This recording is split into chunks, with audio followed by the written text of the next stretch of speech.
Hello guys, this is your friend Naruto Nexus 2.0 and we are back with a new fanfic. Which is What If Naruto Build Harem with Kyuubi, Hinata and Kurenai Part 1. And if you enjoy this fanfic then please press the like button and subscribe to my channel for more fanfic like this. And now let's start the fanfic. A 3-year-old boy with bright blonde hair that looked smudged with dirt, bright blue eyes, 3 whisker marks on each cheek, a ragged white shirt and black shorts that looked tight on him was running away from an angry mob of villagers. The boy was Naruto Uzumaki of the Hidden Leaf Village, the strongest village of the shinobi hidden villages, and elemental nations. Naruto ran from the villagers desperately trying to get away from them as they shouted their insults, "Demon brat. Get back here demon. We'll finish what the fourth started." Naruto ran into an alley as a desperate attempt only to come face to face with a brick wall. Naruto turned around pressing himself against the wall sliding into a corner in a fetal position. "Please don't hurt me," cried Naruto with tears falling down his face. The villagers surrounded him when a Anbu appeared. He had spiky hair, a dark blue mask covering his face, black pants, Anbu tattoo on his right arm, Anbu armor, with a tiger mask. Naruto looked up and felt relieved. The Anbu looked at Naruto, and then looked at the mob. "What do you think you're doing?" The mob looked at the Anbu with fear in their eyes, thinking he was going to kill them. The Anbu turned around grabbing Naruto by the throat choking the poor boy. "The boy can easily tell the Hokage on all of you. So it's best to cut those vocal cords of his," said the Anbu in a dangerous tone. Naruto looked at the Anbu in horror as he took out a kunai and slashed him across his throat. Naruto tried to scream, but nothing came out except for his own blood trickling down from his wound. The villagers cheered as some threw sharp rocks and glass shards on the floor cutting his skin. Some surrounded him with the Anbu still holding him and pierced him with kunai knives, pitchforks, and anything that was sharp. Some even brought torches putting out the flame and burned his skin with the embers. Naruto was there crying, praying that someone could save him. "Help me. Someone. Anyone. Please don't let them kill me. What have I done wrong? My chest hurts. I feel like me heart is going to explode," thought Naruto. 4 villagers grabbed some rope and tied them to Naruto's arms and legs as each pulled hard on the rope dislodging his limbs from their sockets. Naruto tried to scream but no voice can be heard since his vocal cords were cut with him just staring into the night sky with his mouth opened. My heart, it hurts," thought Naruto as more tears escaped his eyes. "No one loves me, no one likes me, no friends, no family, no hope, no dream, no life," were the last thoughts of Naruto as the Anbu raised his sword for the final blow when 3 blurs appeared knocking the Anbu back. "Tiger, what do you think you're doing?" demanded a young man about 13 years old wearing the same attire as the Anbu except he was wearing a weasel mask while holding a katana in a defensive stance. The young man was Itachi Uchiha, the young Uchiha prodigy that obtained rank of an Anbu captain recently. The other blur was a beautiful girl about 15 years old with long black hair wearing what resembled a kimono without a right sleeve, a fishnet shirt underneath her kimono, and large white bandages wrapped around her. Her memorizing crimson red eyes looking at the poor disfigured boy crying his eyes out, the woman was known as the Genjutsu Mistress, and Ice Queen of the Leaf Village, Kurenai Uehi. The other blur was a purple-haired woman about the same age as Kurenai tied in a pineapple-shaped knot and was wearing a full-body fishnet suit, a short orange skirt, and a tan-colored trench coat and went by the name of Anko Mitarashi. "Is the boy okay?" asked Itachi. Naruto just looked up at the 2 women with fear in his eyes just as his world turned black. The 2 women looked at him as he lost conscious and both started performing medical jutsu best to their knowledge. The women healed some minor bruises, but couldn't stop the bleeding. "Itachi, we need to get him to the hospital and fast. We can't stop the bleeding from his throat," said Anko in a worried tone. Itachi performed 4 shadow clones each grabbing a limb and quickly put them back in their sockets waking the boy once again trying to scream, but no sound would come out and quickly lost conscious due to the pain. Forgive me, Naruto, but I had to place back your limbs. You're lucky I won't tell the Hokage about this. As for you, Tiger, you are hereby relieved of your ninja duties and rank. You are to turn in your mask on my desk by morning or die, said Itachi in a dangerous tone, releasing a large amount of killing intent. The villagers were at least glad that he wouldn't tell the Hokage about the incident. However, I never did say that Kurenai-san and Anko-san could tell, said Itachi, springing his trap, making the villagers worried as the three of them disappeared in a puff of smoke. The next day, Naruto awoke staring at a white ceiling, realizing he was in the hospital and it was late in the afternoon. Just then an upside-down face appeared with a young teen with long black hair in a ponytail, smiling ear to ear with his eyes closed, similar to Naruto's own foxy grin. Well, it looks like Sleepyhead woke up, said the teen cheerfully. Naruto just stared at him with a curious expression.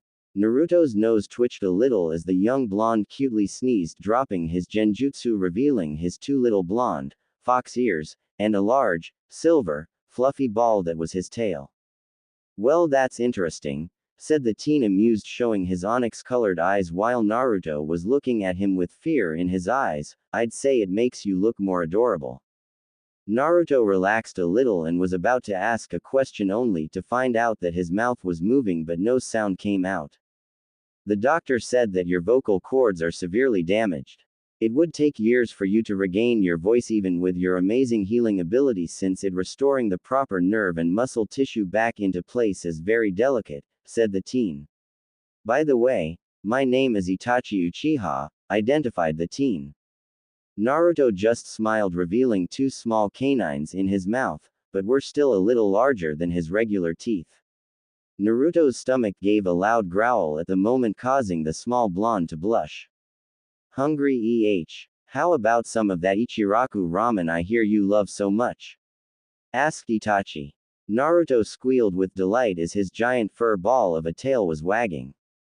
Once outside, the boy went into a dark alley and came back with a ragged khaki sheet wrapped around his entire body and covering his head, looking like a wanderer's cloak. Itachi wondered about the boy's action, but shrugged it off when he heard his own stomach growling for food. Itachi and Naruto headed towards Ichiraku ramen when Itachi noticed the cold stares and activated his Sharingan to ward off anyone who had the idea of attacking the child. Naruto was trying to hide behind his cloak when he noticed Itachi's eyes. Itachi noticed the Naruto's curious look. This is my family's bloodline called the Sharingan, allowing me to copy any jutsu I see, except for other bloodline and summons.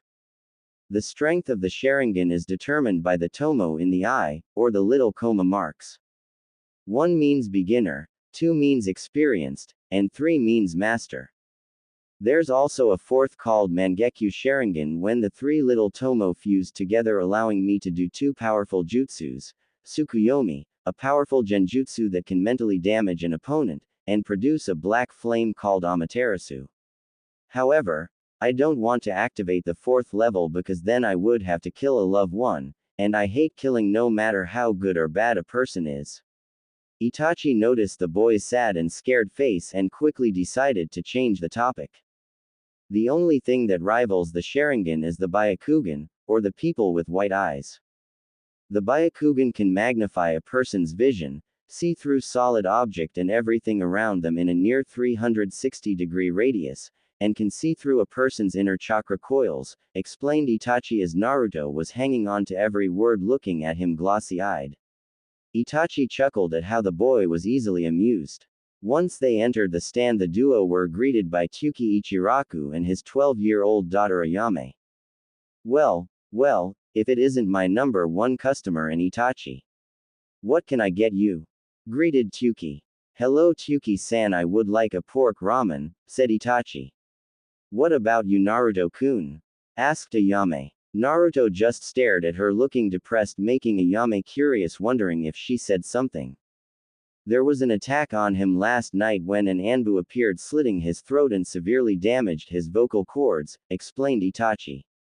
Tsuki was fuming every time there was an attack on Naruto. What is it with these idiots? He's just a kid, for God's sake. I swear if I had more money I would adopt him on the spot.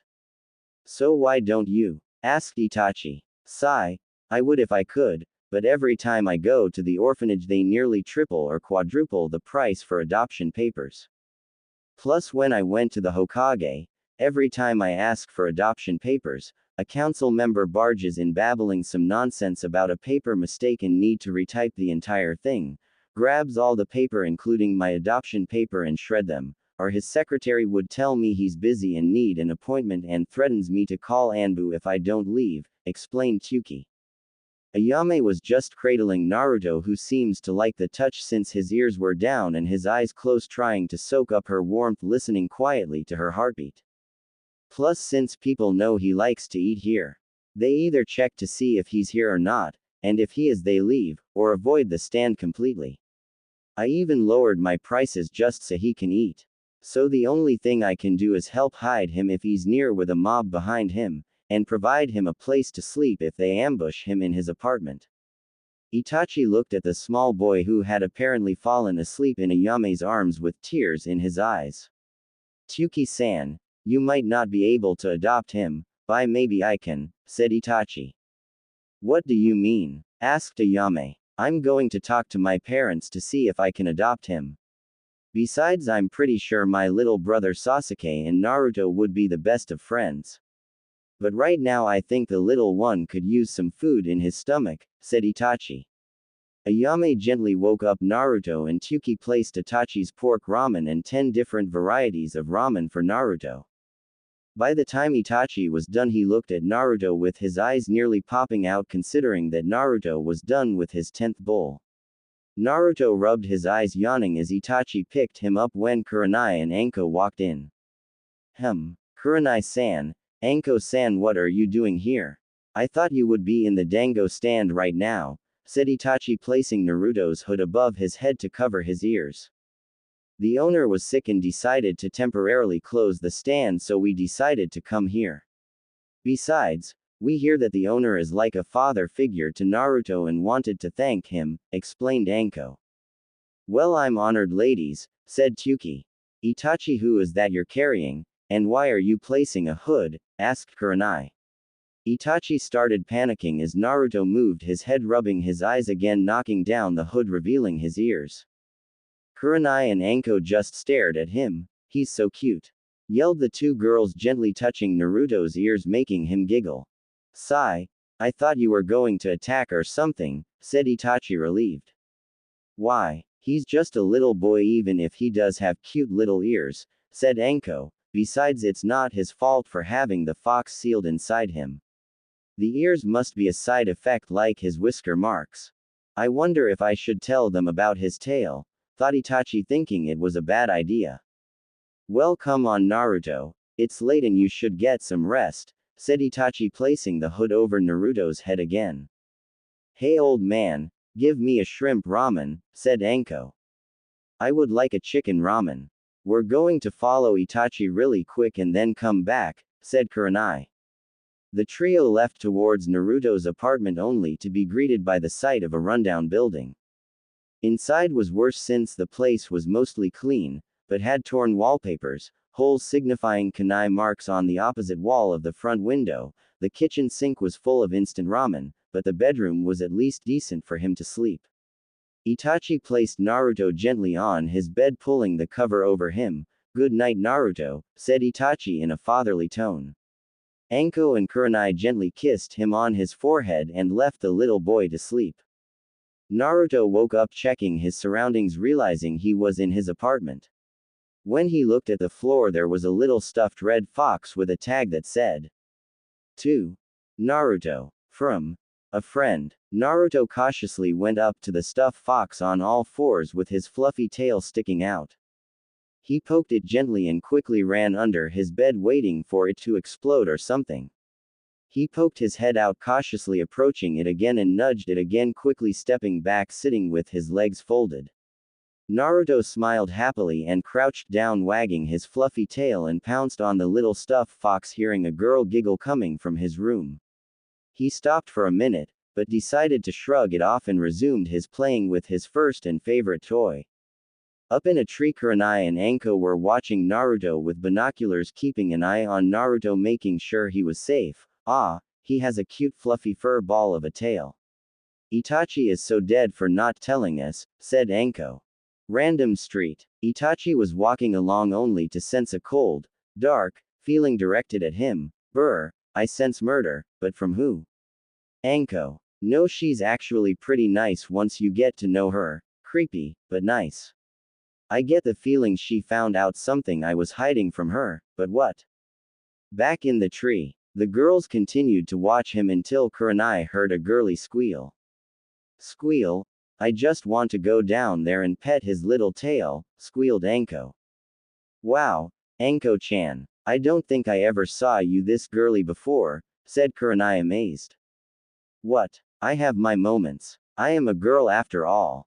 I wonder who gave him that stuff fox though, said Anko. Probably someone who cares for him like us, said Kurenai. The girls continued to watch Naruto continue playing with his toy. Naruto's apartment. Naruto tossed the fox with his legs and arms only to catch it while rubbing his ears against the toy's soft fur. Naruto then jumped back and pounced on his toy again, giggling and wagging his tail. Up in the tree. Just one touch. Just one touch. Come on, Kurenai-chan, it's not fair, screamed Anko, now chained to the tree trunk, thrashing. Sorry, Anko-chan, but I had to hold you back no matter how much we want to touch it. Then how come you're not tied up? You just want to touch that cute fluffy tail by yourself. On the contrary, said Kurenai, showing a leg braced attached to the tree trunk with a chain as well. I tied myself up when I tied you up. You're no fun, said Anko, crying waterfall tears. 5 years later, an 8-year-old Naruto was walking down with a ragged-looking cloak and a dark blue face mask covering his face. People today seem to be whispering amongst themselves, but they weren't about him. Did you hear? Itachi Uchiha killed his entire clan last night. Yeah, plus I hear the only survivor was his little brother Sasuke. After the massacre he just left the village. Naruto's eyes widened at what he had heard with his heightened hearing. Itachi had failed to adopt Naruto since his father hated him for being a demon. Itachi had tried and tried again, but to no effort, even with his mother's plea to her husband that he was only a child. Itachi just gave up and decided to support Naruto by giving him half of his payment for every mission he went to help him buy anything he needed. Naruto raced towards the Hokage tower, racing past the secretary and ninja following him. Naruto slammed open the doors, turning around and quickly closing them, barricading the doors with his body. Naruto, what are you doing here? Asked the Hokage. Inside his office was another boy about his age that looked like a miniature Itachi but with shorter hair, and a few inches taller than him. Naruto smiled widely only to be thrown to the floor with 4 Jonin came in, holding Naruto down. That's quite enough. Release him, ordered the Hokage. But Hokage-sama, I will not repeat myself, so do as I say or face Ibiki and Anko. Just so you know, Anko and Ibiki have taken quite a shine to the boy, and if they find out one of you harmed as much as a hair on him, their sessions would be tenfolds than what they normally do, said the Hokage in a dangerous tone. The Jonin were sweating bullets thinking about Ibiki and Anko, and left quietly. Now then, Naruto, I'll be with you in a second. I just need to talk to this boy, said the Hokage as his hand gestured towards the boy. Naruto pulled out a photograph from underneath his cloak showing he was wearing a white shirt with black baggy pants, and gave the photo to the Hokage. The Hokage took the picture, puzzled at Naruto's actions. When the Hokage took the picture, his eyes widened at what he saw and looked at the miniature Itachi. Sasuke, are you sure you saw Itachi killing your family? Asked the Hokage. Yes, sir. I saw it with a genjutsu he called Tsukuyomi, said the boy known as Sasuke. Well, don't believe it. Your brother was framed for murder. Thank you, Naruto. You just saved an innocent man from a horrible fate, said the Hokage. What do you mean, Hokage-sama? Asked Sasuke. Look at this photo, said the Hokage, handing Sasuke the photo. Sasuke looked at the photo only to see Tsuki Ichiraku smiling ear to ear, hugging his daughter with one arm and hugging a smiling Itachi Uchiha that could rival Tsuki's smile with a peace sign on his right hand, and carrying an 8-year-old Naruto with a peace sign on his left hand inside the ramen stand. Sasuke was confused until he looked at the date and time on the bottom left-hand corner of the photo. Sasuke's eyes widened, realizing that the date and time was during the massacre had started, realizing that the ramen stand and the Uchiha complex were too far away. Even if Itachi did perform a shadow clone jutsu, it was still too far even for him. But how? Asked a shocked Sasuke. Well, it could be that someone was spying on your brother for some time, learning his movement, combat strategies, and use any conflict that he had to turn it against him so he could get the blame. Whoever did it was probably just biding his time to strike. As for the Tsukuyomi, it is believed that there is a similar technique when a person just focus a large amount of killing intent into their eyes and mix it with a high-level genjutsu, making it seem that the target just saw his, or her own death, death of others, or both. It could be that this person used that on you, making it seem like the technique. For the eyes, it could be that he developed a contact lens that resembles the Sharingan, since transformation jutsu doesn't copy bloodlines, explained the Hokage. Sasuke was shocked at what he heard, considering whoever killed his clan took every consideration and detail down to the last second to frame his brother. Sasuke, said the Hokage, pulling Sasuke out of his thoughts, your brother was a good man and saved Naruto here countless of times. He even considered adopting him, but alas, your father had such a stubborn pride, always lusting for more power, never accepting him. Sasuke, your brother never did want power, and was always pushed by your father and the Uchiha elders. That's why I always hear him arguing with father and the others, said Sasuke. I'm guessing your brother was with Naruto the whole time, said the Hokage, looking at Naruto, who just nodded his head, signifying he was right in his assumption. Thank you, Naruto-san, for clearing my brother's name. I would have probably been driven mad and would stop at nothing to seek power to kill him, said Sasuke, bowing at Naruto. Naruto tugged at the Hokage's robes, gaining his attention, and pointed at his stomach, tracing the seal. Are you sure, Naruto? Asked the Hokage as Naruto nodded yes with determination in his eyes. Very well then, said the Hokage, looking at Sasuke, who was confused. Sasuke, what do you know of the Kyuubi no Kitsune, the nine-tailed fox? Asked the Hokage. Well, the fourth Hokage was the one who killed it, said Sasuke. Well, that's not entirely true. The fourth Hokage couldn't kill the demon, so instead he decided to seal it. However, he had to seal it inside someone whose chakra coils hadn't been developed. That someone was a baby, and that baby is here standing next to you, Naruto Uzumaki, said the Hokage. Sasuke's eyes widened and looked at Naruto, giving his foxy smile after pulling down his mask, but he's just a normal kid. Yes, he is. However, the villagers don't see that and think he's the demon himself. Naruto has survived countless assassination attempts, during which one had damaged his vocal cords when he was 3. Luckily, over the years he's managed to make some noise and is now able to whisper some words, and has found acceptance in several people, one of which was your brother. Itachi came here one day asking me to be Naruto's personal bodyguard, with the exception that he would only do short S-class and A-class missions to give half the profit to Naruto. Chuckle, your brother came here last night saying he wanted to introduce the two of you to see if he could give Naruto a playmate, said the Hokage, smiling, recalling the event.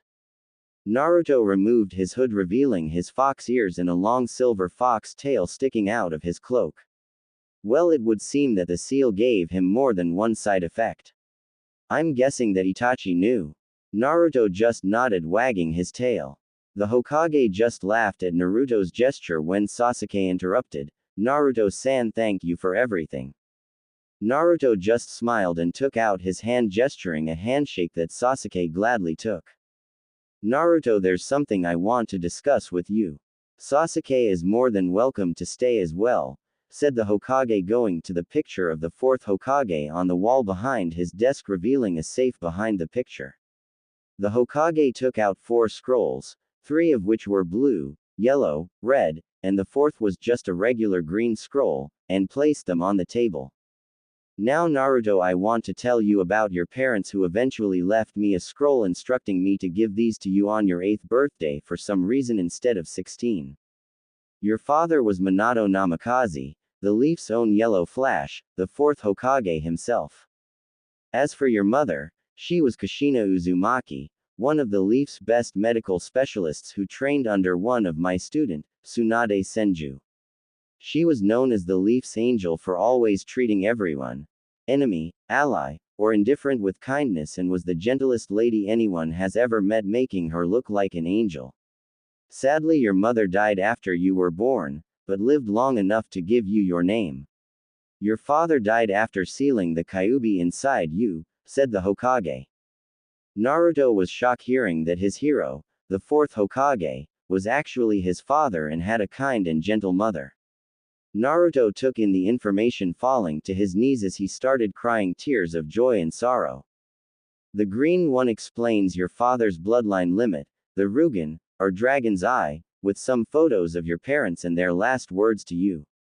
These 3 were your father's swords, though he instructed me not to assign anyone to teach you how to use them, but who am I to argue with Minato's logic? The Hokage gave Naruto the scroll, who was crying, once again bowing to the Hokage, showing he was grateful.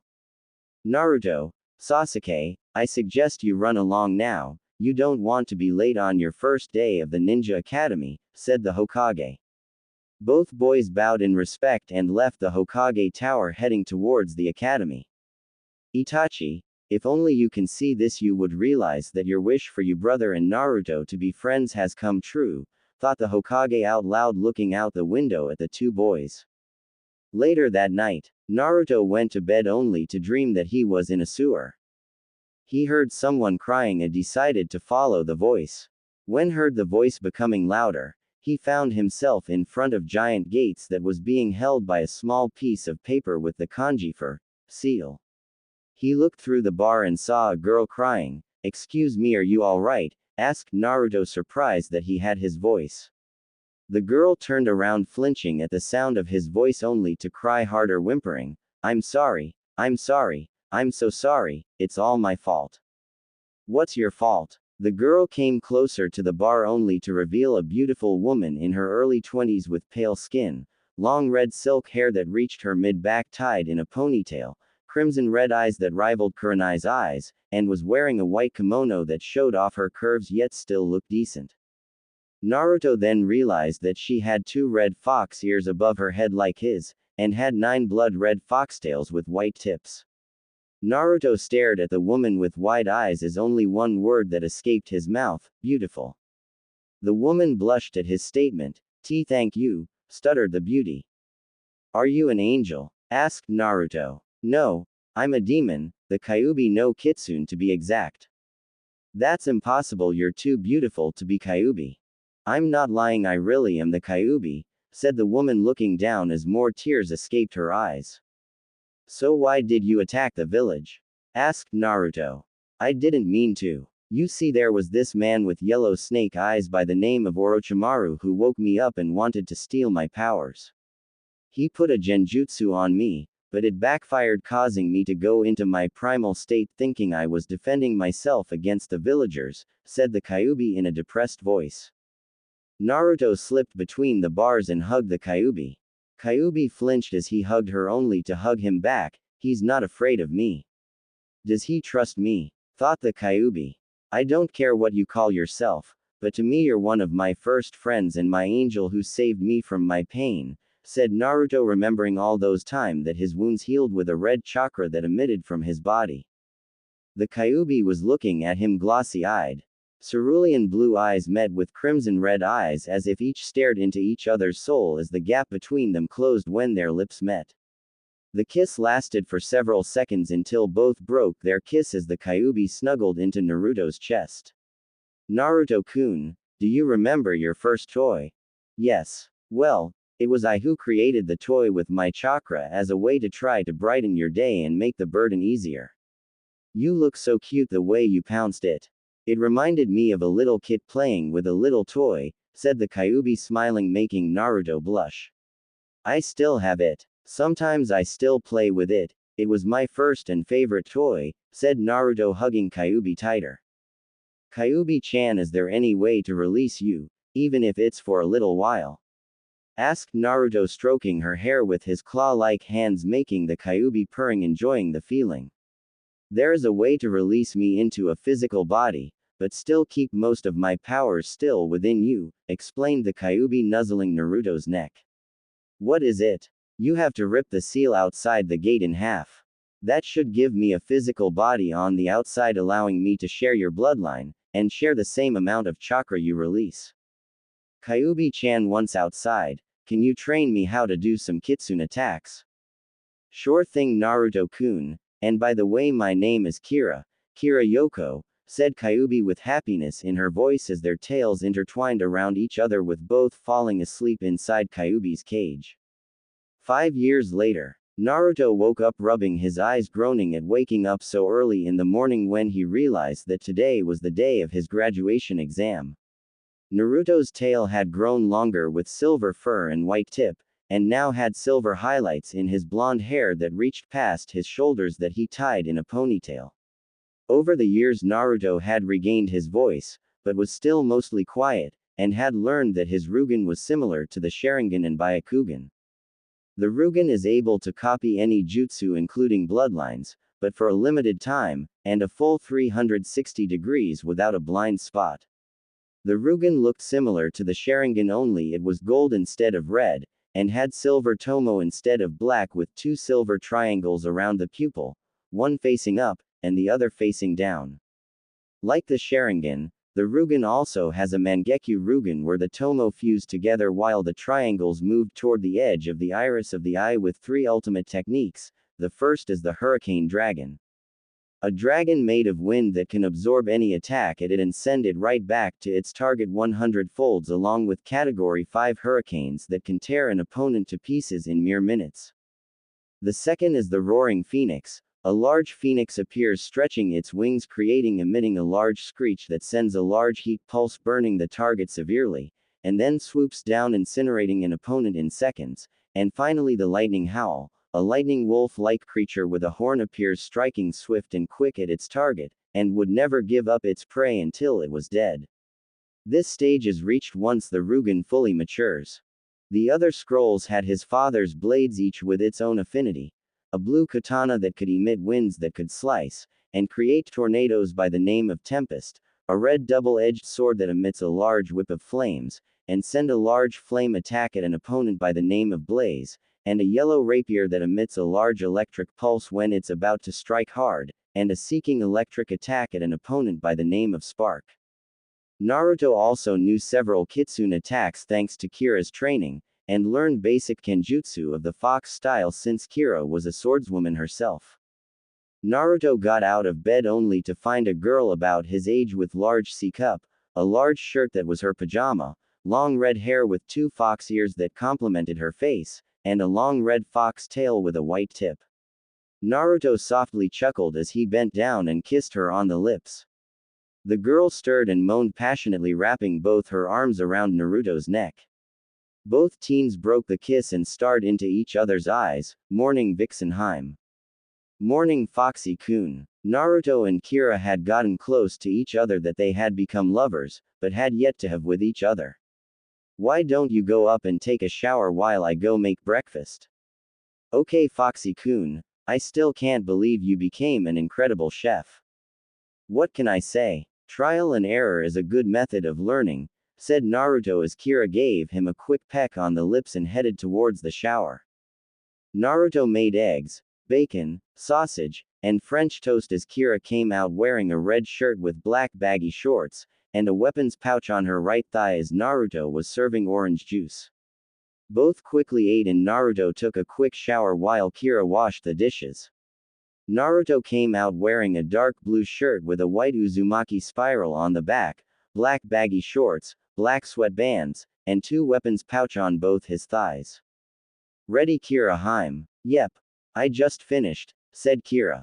Naruto performed a ram seal and quickly did the only genjutsu he knew to hide his features and swords, and put on a red cloak, placing the hood over his head, and placing his 3 sword over his right side as Kira shifted her form into a little red fox and jumped on Naruto's shoulder, wrapping her tail around his neck like a scarf. We have to stop by the Hokage Tower first. The old man said he had something important to tell me and Sasuke-kun. Plus I think I should tell him about us, said Naruto. Very well then Foxy-kun, I won't stop you. Maybe I can clear my name with him, said Kira. Naruto jumped from rooftop to rooftop heading towards the Hokage Tower.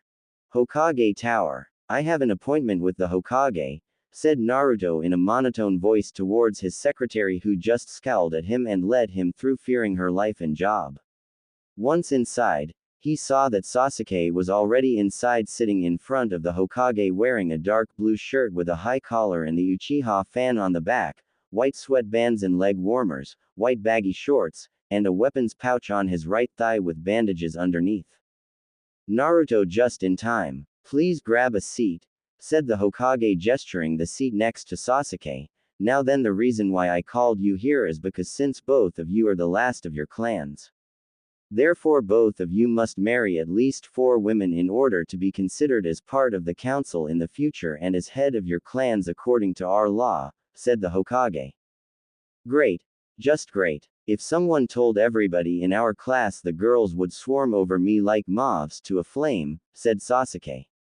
The Hokage looked at him confusedly and turned his attention towards Naruto for an explanation. Fangirls, said Naruto, making the Hokage understand completely now. Hey old man, there's something I've got to tell you, said Naruto, scratching the back of his head. What is it, Naruto? Asked the Hokage. Well, how do I put this? I kind of made contact with the Kyuubi, said Naruto. What? Screamed the Hokage, quickly performing a series of hand seals, making the room temporarily glow blue, then back to normal. There now, no one would listen in on us. Naruto, how did you make contact? Tell me everything you discuss, and don't leave any detail. He might try to trick you into freeing him, said the Hokage, worried. Well, for starters, he is actually a she, and I asked her why she attacked the village when she told me that a man by the name of Orochimaru tricked her by placing a genjutsu on her, but it backfired, causing her to go into her primal state and attacking the village thinking she was defending herself, explained Naruto. Just like Minato thought. Well, except for the Kyuubi being a girl part, thought the Hokage. She's really quite gentle and caring. In fact, she gave me my fist toy, which is a little stuffed fox. When I first met her, she was crying for me, for my pain and suffering. All those time of me being alone with no one to help me, she really did care for me. I guess that's how we fell in love with each other. She's like my angel, said Naruto, thinking out loud, causing the little fox to blush, but no one realizes since her fur was red. Didn't see that one coming. Well then, Naruto, since you trust her, I guess I can trust her too for now, but just to be safe, keep this between the 3 of us, said the Hokage. Orochimaru, how could you? You ruined a boy's life for your own ambitions and lust for power. Lust for power. Could it be that? Yes, it has to be. There's no other explanation. He was the only one who was able to perfect the technique. I've been so blind. Sarutobi, you old fool, your age is catching up to you.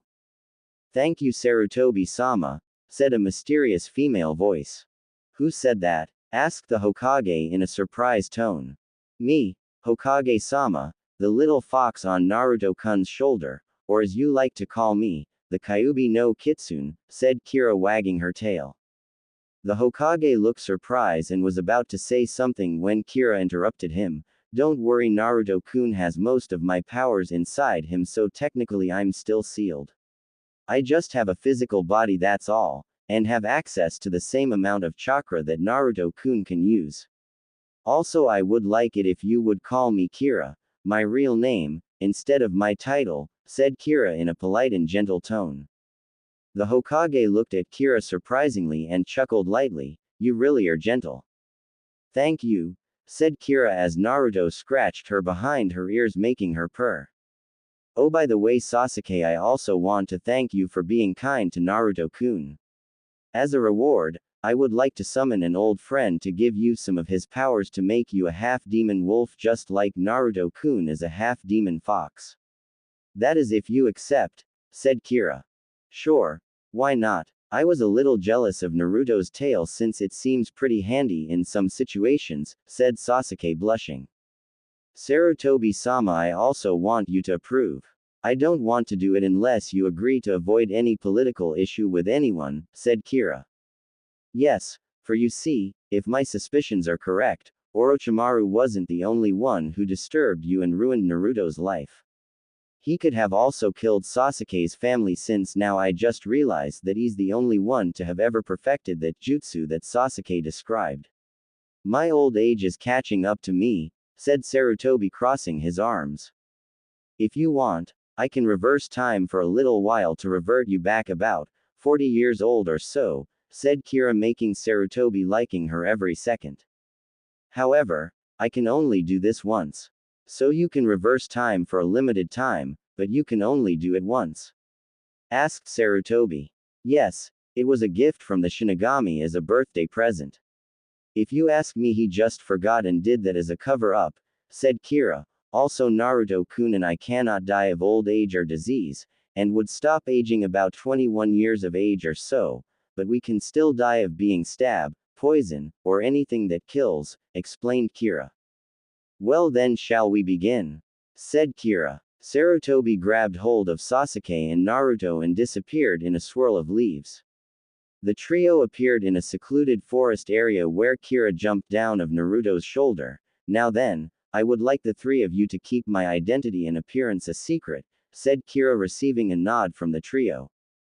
Kira shifted into her human form, shocking the trio at how beautiful she looked. No matter how many times she does that, I'm still amazed at how she looks, said Naruto, causing Kira to blush, making her look more beautiful. Kira performed a series of hand signs ending with the dog seal, canine calling jutsu. A large puff of smoke covered the area and there was a large wolf with large black claws, black fur, yellow eyes with silted pupils, 9 long tails, and had an air of grace and pride. Whistle, wow, now that's impressive, said Sasuke. Black hair, black eyes, fan symbol, you must be an Uchiha. Though you do have excellent taste in creatures, said the wolf. Darcia, nice to see you again, how's the missus and cubs? Said Kira wagging her tail. Well, if it isn't Kira Yoko of the Fox clan. Last I heard you were sealed inside a baby. The Shinigami was deeply upset that he had to do that. Though he sensed it wasn't your fault and decided to spare that human's soul by not eating him. The family is doing great, but the cubs still refuse to replace me when I retire, and surprisingly your brother is not a half-bad pack leader, but still wet behind the ears. Though I'm sure he would give back the title to you since he looks up to his big sister, said the wolf known as Darcia. Darcia, I was wondering if you could share your power with Sasuke here, said Kira pointing at Sasuke. You see, his clan was murdered by the same person who caused me to go berserk. He must be incredibly strong in order to cause me to do that. Normally I would reject this idea, but if he did that to you, then he will face the wrath of the entire canine alliance. Fox, wolf, coyote, dog, jackals, and dingo, growled Darcia. Just then 5 great puffs appeared, as the head of the rest of the canine clans appeared. After the smoke cleared, there was a large coyote, dog, jackal, dingo, and fox surrounding the 3 ninja and Kira. The coyote was smaller than Darcia with brown fur and hazel eyes that held gentleness in it, powerful legs, and sharp claws. The jackal had a khaki-colored fur with black fur on top and matching black eyes, and was about the same size as the coyote, but had larger pointed ears. The dog had grayish-black fur with a white underbelly resembling a husky with larger claws than the other animals for some reason, and had blue eyes like Naruto's. The dingo had a light brownish-red color with a white underbelly with larger fangs. Each animal had 9 tails except for the fox that had 7 tails. Sis, is that really you? Asked a 7-tailed fox. Hello little bro, it's good to see you again, said Kira. The fox shifted into a little boy about the same age as Kira with red hair, ears, and tail, green eyes, and wearing a red kimono running up to hug her. What happened to you? You look my age, said the boy. It's a long story, but allow me to introduce all of you. Kira turned to the trio, Naruto-kun, Sasuke, Sarutobi-sama. This is the Canine Alliance. Darcia of the Wolf Clan, Tobo of the Coyote Clan, Sarah of the Dog Clan, Aaron of the Jackal Clan, Miharu of the Dingo Clan, and of course my little brother Hiroshi of the Fox Clan. The trio bowed in respect as each of the canine returned the gesture. Hiroshi cleared his throat and spoke in a clear voice. I, Hiroshi of the Fox Clan, hereby give power and title as head of the Fox back to my sister Kira Yoko. We of the Canine Council accept as long as Kira wishes to obtain the title once again. Should she refuse, Hiroshi Yoko shall remain head of the Fox Clan, said Aaron. I gladly accept the title as head of the Fox Clan under the condition that Naruto Uzumaki Namikaze be considered my mate and be named head when he reaches his 9th tail, said Kira. Same old vixen, but still wonderful to see you again, Kira-chan. I was really worried when we all heard the news, said Tobo. Tobo, we have more urgent matters to attend.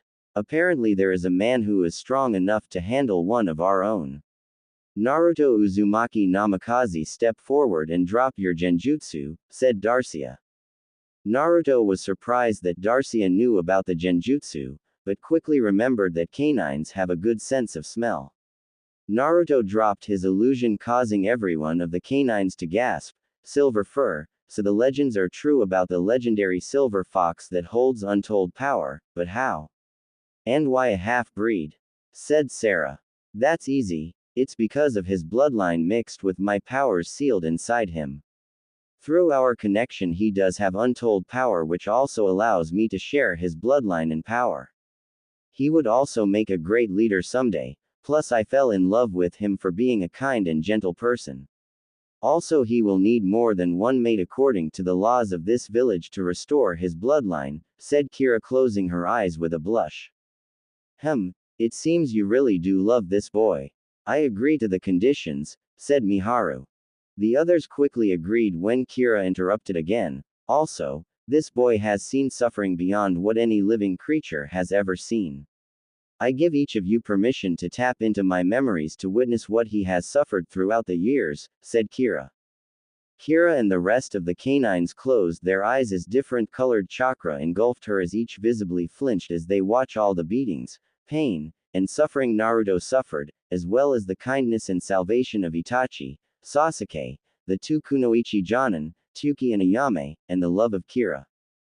This boy is lucky to have his sanity intact, and shows a great love to you, Kira. You really do know how to choose a mate. Are you sure you're alright with him having more than one mate? Asked Miharu.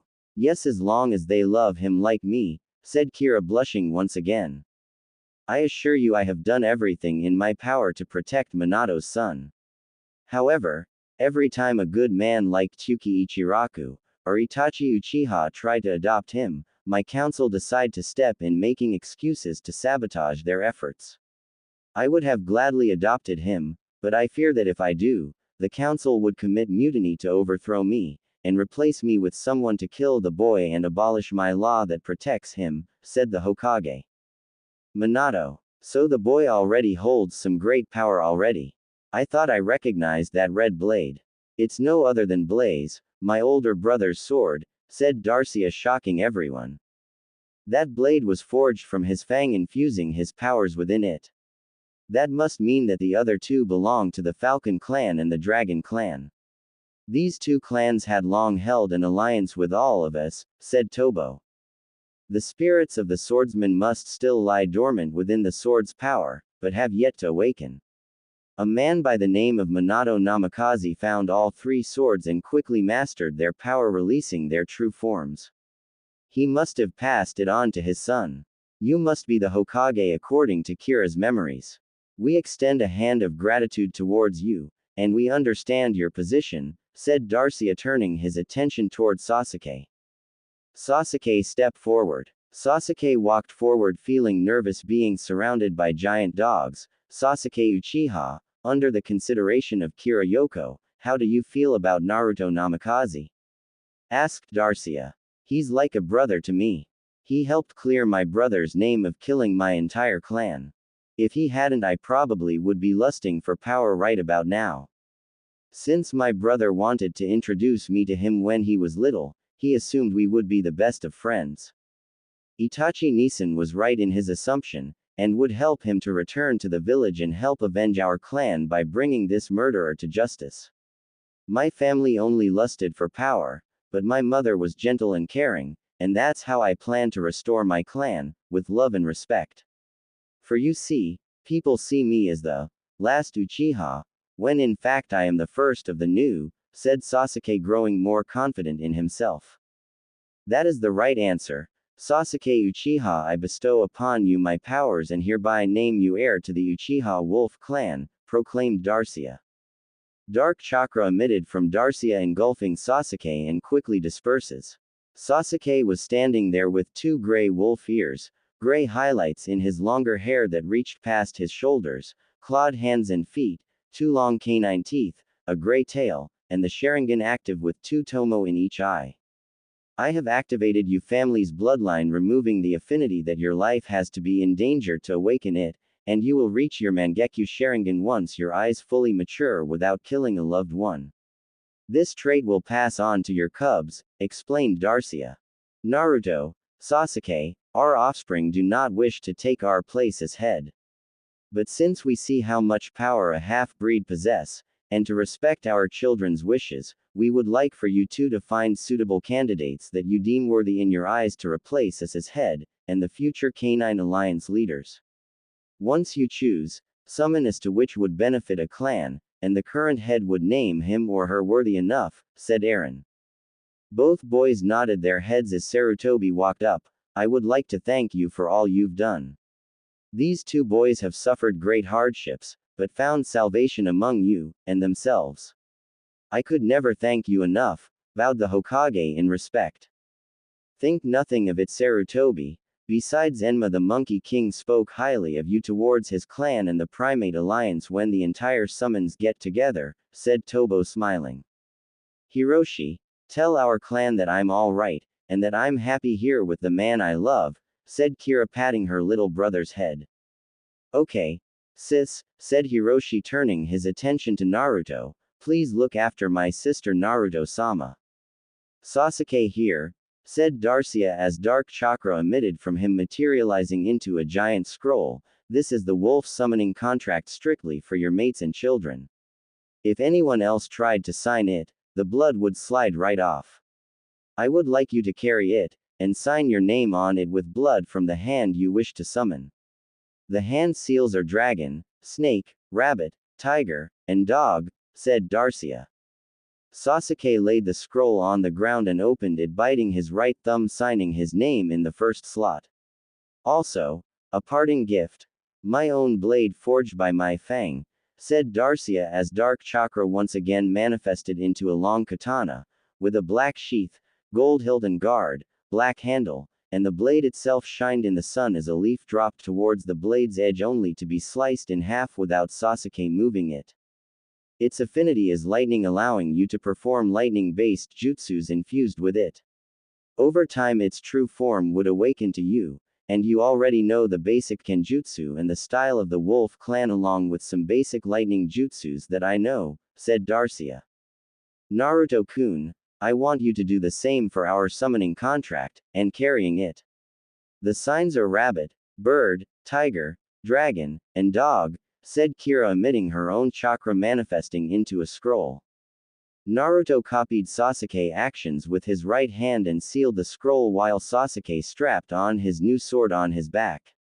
The 5 summonses disappeared in a large cloud of smoke, making Kira turn her attention towards Sarutobi. Now then, Sarutobi-sama, it's time for your reward, cheered Kira, placing her index and middle finger on top of Sarutobi's head. Kira muttered an inaudible incantation as Sarutobi's wrinkles started to disappear, his liver spots were gone, he grew several inches, and his hair was now black mixed with some white hair. Kira groaned as she lost her balance and fell, being caught by Sarutobi before she hit the ground. Sarutobi handed Kira to Naruto, carrying her bridal style. Kira opened her eyes and looked at Sarutobi. That must have taken a lot out of you, but thank you for the gift. Right now, however, you three should be in class getting ready for your graduation exams. Oh, and Kira, you will automatically become a kunoichi of the Leaf Village if you wish to when Naruto graduates, said Sarutobi, smiling. Kira, Naruto, and Sasuke nodded as Kira shifted into her fox form, resting on Naruto's head, and the boys performed a genjutsu to hide their features and blades. Thank you, Sarutobi-sama, I'll consider it. Academy classroom. Upon entering, the boys saw that everyone was already inside chattering with one another. Sasuke looked relieved until he hears a sound that he hated. Sasuke-kun, screamed nearly every female in the room except for one girl with short dark blue hair, beautiful white eyes with a hint of lavender, a petite form hidden under her khaki jacket with a small flame above a spiral symbol, and Anbu-style shorts. Her name was Hinata Hyuga, heiress to the Hyuga clan. Naruto. Yeah, Sasuke. Please visit me at my funeral after they're done trampling me while trying to kiss me, or rape me. Sure thing. How much do you need? About 3 seconds head start or so. Can do, proclaimed Naruto as Sasuke left the classroom running while Naruto shut the door, barricading it with his body, only to be slammed back, breaking the door off its hinges by a stampede of hormone-crazed girls chasing their desired objective. Naruto groaned in pain as he checked Kira to see if she was all right and entered the classroom. A few minutes later, Sasuke appeared, entering through the window while panting, showing he was running a lot. That was quick, said Naruto. Pant. Thank God for the boys' restroom, panted Sasuke. Naruto could feel someone watching him and turned, scanning everyone until he saw Hinata staring at him, only to blush and quickly turned away. I think she likes you, Foxy-kun, whispered Kira. You think so? Well, she is kind of pretty, but at least let me talk to Sakura, whispered Naruto.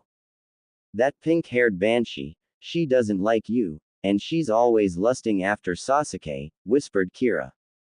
I'm going to have to agree with her on this one, Naruto. She does always hit you, and treats you like dirt. Not to mention she calls you an idiot because you have to hold back, whispered Sasuke, putting in his 2 cents. Fine then, how about this? Today's her birthday, and if she doesn't like it, then I'll stop chasing her, whispered Naruto. Your choice, shrugged Sasuke. Kira just looked at him with worry in her eyes. Just be careful, Foxy-kun.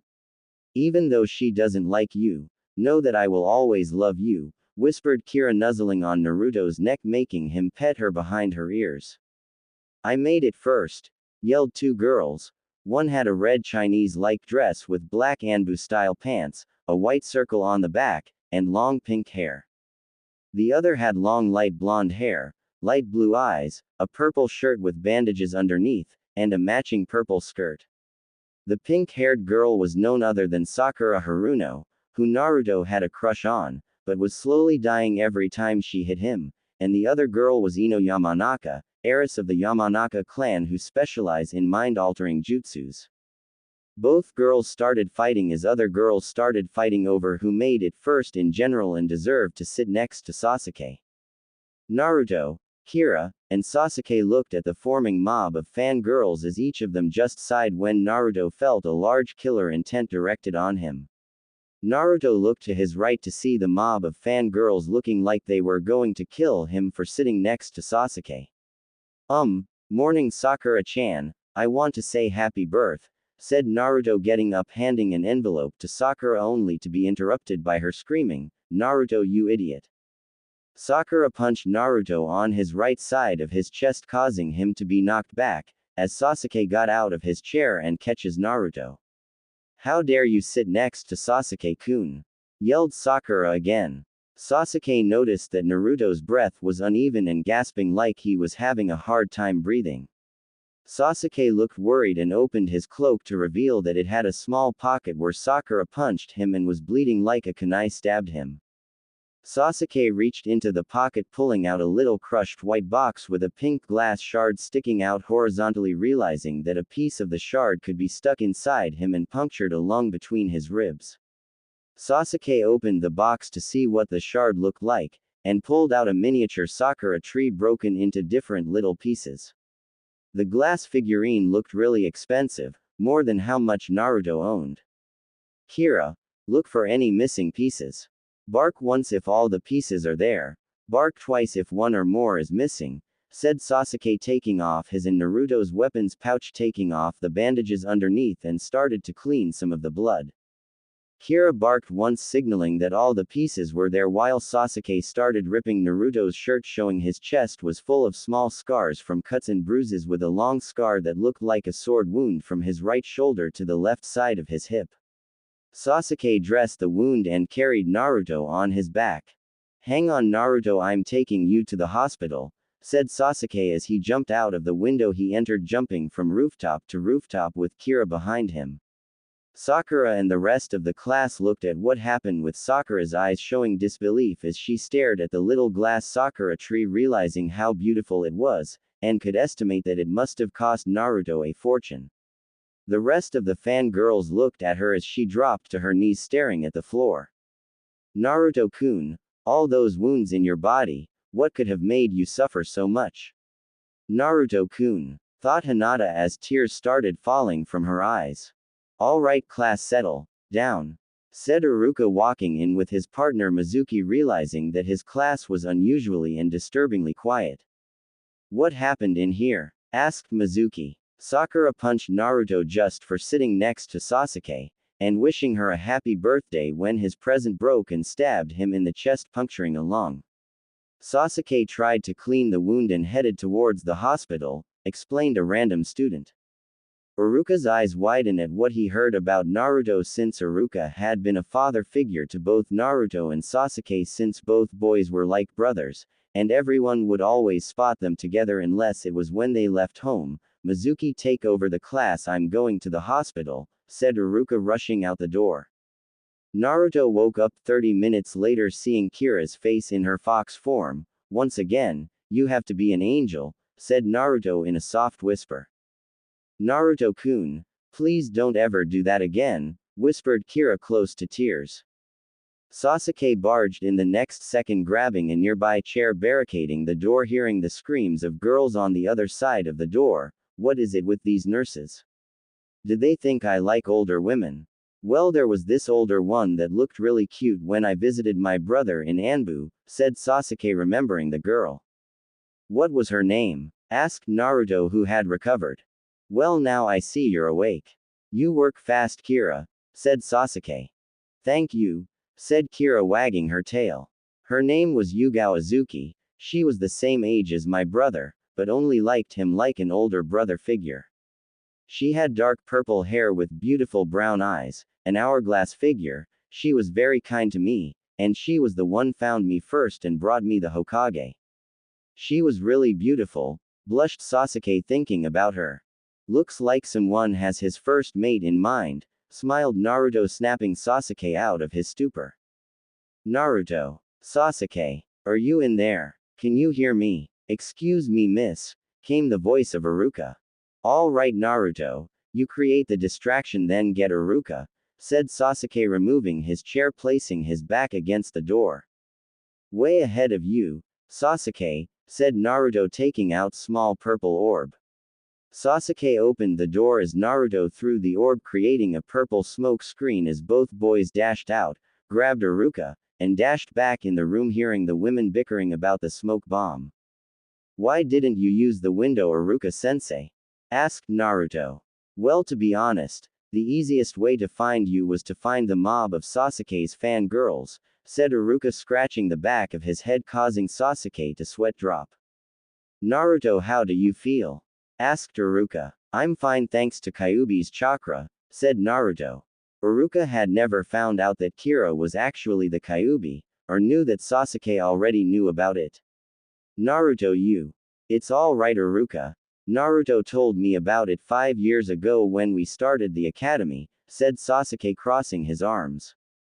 Well then, I guess that's okay, said Iruka, not sure what to do. Anyways, the nurse said since you're all better you can come back to the academy to take the final exam. At least try to pass the final exam, I don't want to fail you. Fine, but we take the window. I fear for my manhood, and my first time, said Sasuke, shivering at the thought of what the nurses might do to him. Academy room. The trio entered when Mizuki said, "About time you got here. I was about to start without you."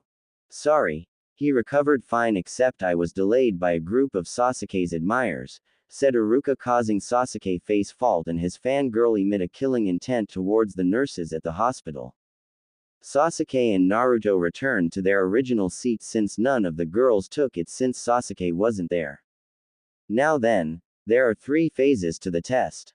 Your first test is a written portion of the exam, said Iruka. Great. My weakness, thought Naruto. Don't worry Naruto, just answer at least half or so correct, said Sasuke. After the first exam, Naruto took Sasuke's advice and answered half right, and slammed his head against the table.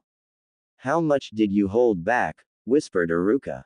About half right or so, whispered Naruto.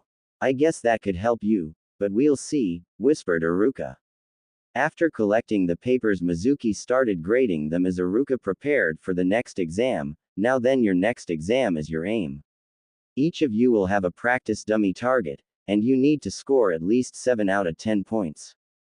If you would follow me outside, said Iruka as the entire class lined up.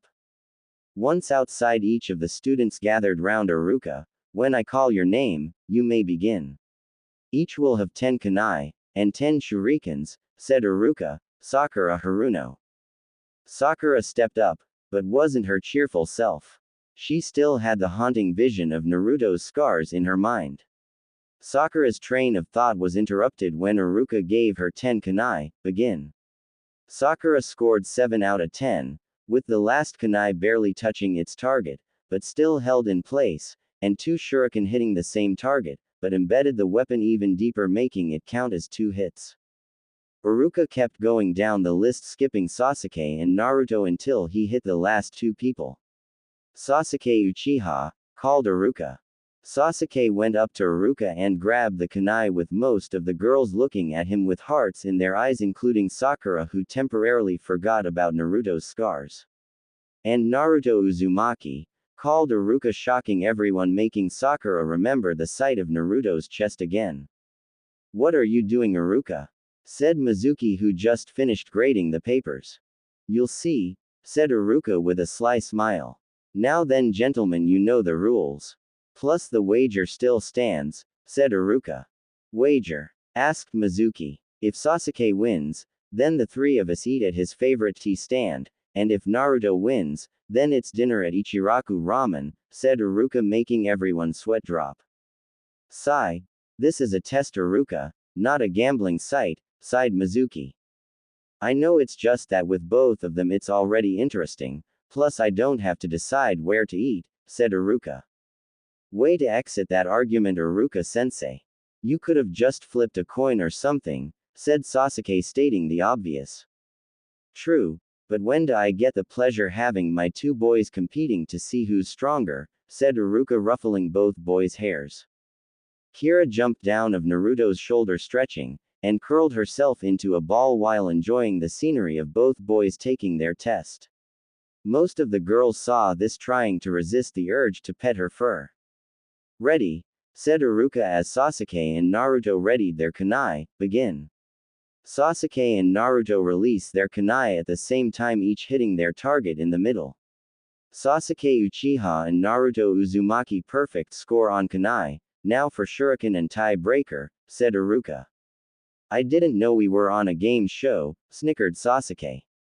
I always wanted to say that, said Iruka, scratching the back of his head. Looks like Sasuke made a funny, said Naruto, showing his foxy grin. Iruka-sensei, Naruto cheated. Yeah, there's no way he's Sasuke-kun's equal, yelled some of the fangirls as each started ranting about how Naruto matched Sasuke's score. Quiet all of you, or you all fail, yelled Iruka with his big teacher head jutsu. Each of the fangirls became quiet, fearing Iruka, but mostly his threat of failing, and having the only chance to be in Sasuke's team. Now that that's settled, ready, said Iruka as both boys once again positioned themselves, but each were smirking for some reason. Begin. Fox style. Flaming claw. Wolf style. Lightning fang. Mentally yelled the boys. Each of the shurikens was powered by the boy's demonic chakra. Naruto burned his target with flamed shurikens, and Sasuke incinerated his targets with lightning-charged shuriken. Each of the shurikens had hit their spot in the center of the target, causing the dummies to explode. Bang. Now that's how you end with a bang, said Naruto, putting his hands behind his back. Should have done that with the kunai though, said Sasuke. True, but how would we top this one? You have a point there. Well then I guess that's a perfect score too. I would like to see any of you complain about that since all of you witness it, said Iruka, turning his head knowing Sasuke's fangirls were about to say something. Damn, the demon has corrupted the Uchiha. This is bad. If he fails then I move in to strike, thought Mizuki. Iruka and the rest of the class walked inside the classroom when he remembered something. Damn, now I don't know what to choose for dinner, said Iruka. Sigh. Call it in the air, said Sasuke, tossing a coin. Heads. Damn, cursed Sasuke, catching the coin, revealing heads. Once everybody was seated, Iruka called out, okay, now your final exam consists of 2 parts. The first is the transformation jutsu, and the second is the clone jutsu, said Iruka. No, I still haven't figured out what I do wrong with that jutsu, mentally screamed Naruto. Sasuke saw that Naruto was panicking and whispered to Kira, what's wrong with him? He still hasn't figured out his problem with the clone jutsu, whispered Kira. Naruto, listen carefully. I think I can perform it really quick and you copy it with the Rugen, whispered Sasuke. Hopefully it'll work, whispered Naruto. Naruto activated his bloodline, making his cerulean blue eyes turn into a brilliant gold, with 2 silver tomo. Sasuke pulled on the chair next to him, performed a ram seal, and a clone appeared next to the empty seat. Naruto was staring at him the entire time, copying every detail into his head. Then Sasuke dispelled the clone. You think you got it? Whispered Sasuke. I can only pray, whispered Naruto. Sasuke Uchiha, called Iruka. Sasuke walked down and transformed into Iruka. Naruto Uzumaki, called Iruka as Naruto walked down. Naruto performed a ram seal, concentrating his chakra. Transform, yelled Naruto, transforming into the 4th Hokage. Everyone was shocked to see how much Naruto resembled the 4th Hokage and dispelled the transformation. Instead of transforming back to his regular self, there stood a girl with swirling clouds covering her intimate parts with 2 pigtails, blue eyes, and whisker marks. Oh. Iruka-sensei, said the girl seductively, making Iruka rocket back by a stream of his own blood from his nose. Naruto transformed back, laughing while clutching his side. Gotcha with my sexy jutsu. You and that stupid jutsu, yelled Iruka, smacking Naruto in the head with 2 napkins stuffed on his nose. Kira was on Naruto's desk the entire time watching, and was still laughing watching Iruka being propelled back by his own nosebleed. Now that's comedy, snickered Kira. You just couldn't resist, could you? Said Sasuke with his elbows on the desk while his head was supported by his hands facing down, while Naruto sit next to him with a giant bump on his head. Nope, but hopefully some of the students got the hint. I doubt it, said Sasuke. Okay, now Mizuki and I would see each of you individually so each of you can perform the clone jutsu and pick up your headbands, said Iruka. One by one the students entered an empty classroom, some coming out with headbands, some without. Naruto was sweating bullets as he heard Sasuke's name being called, knowing he was next after him. Sasuke came out wearing his headband around his neck with a look like he was deep in thought when Naruto heard his name being called. You'll do fine, Naruto-kun, I'll be there with you, said Kira reassuringly. Naruto walked in and saw Mizuki and Iruka sitting in a table with a bunch of headbands next to them. All right, Naruto, you must make at least 1 clone to pass, said Iruka. Naruto gulped as he did performed a ram seal, clone jutsu. A puff of smoke appeared showing Naruto standing the same position he was, and next to him was a dead clone that looked like a dummy. That's impossible. I copied it off of Sasuke. It should have worked, mentally yelled Naruto. Something's wrong here. Sasuke was able to perform it, but Naruto can't. They both have the same amount of chakra, and the same size in the inner coils ever since the fusion. So both should be able to perform it, thought Kira. Then Kira realized something that she overlooked. Ah, that's right. Stupid, Kira, it should have been obvious, mentally scolded Kira at herself. Naruto, I'm sorry. I have no choice but to fail you. The written portion hardly gave you any points, and the Kunai and Shuriken test did boosted you score, but was still below passing, sighed Iruka. Come on Iruka, some of the kids hardly perform a perfect clone, even Sasuke looked like he had trouble performing it. Why don't you just? I'm sorry Mizuki, but Naruto failed and that's that. Sasuke's clone wasn't perfect but it was still able to stand unlike Naruto's. I'm sorry Naruto, but maybe you'll have better luck next year, said Iruka. This confirms my suspicions, thought Kira. Kira jumped onto Naruto's shoulder and saw that he was deeply disappointed. Naruto walked outside seeing the other graduates, parents congratulating their children making Naruto feel worse. Naruto headed towards the swing set that he would usually sit on whenever he felt alone when he spotted Sasuke there. Hey, said Naruto depressingly. Sasuke noticed that Naruto didn't have a headband and took his off. I'm going to ask Iruka if I can repeat the year as well. But you performed the clone jutsu, why do you want to repeat the year? Asked Naruto. Hey, Naruto, you're like a brother to me, and possibly the only living person I consider family. If you didn't pass, then I'm willing to suffer a year of fangirls rather than get put on a team with a fangirl and some weakling who might hold the team back. Besides, I wouldn't mind having a laugh or two when you pull the same stunt on Iruka next year, smirked Sasuke. Thanks Sasuke, said Naruto with higher spirits. Foxy-kun, I think I know the problem. You copied Sasuke's example of the clone jutsu perfectly, however, it was the difference in height that caused the problem, explained Kira.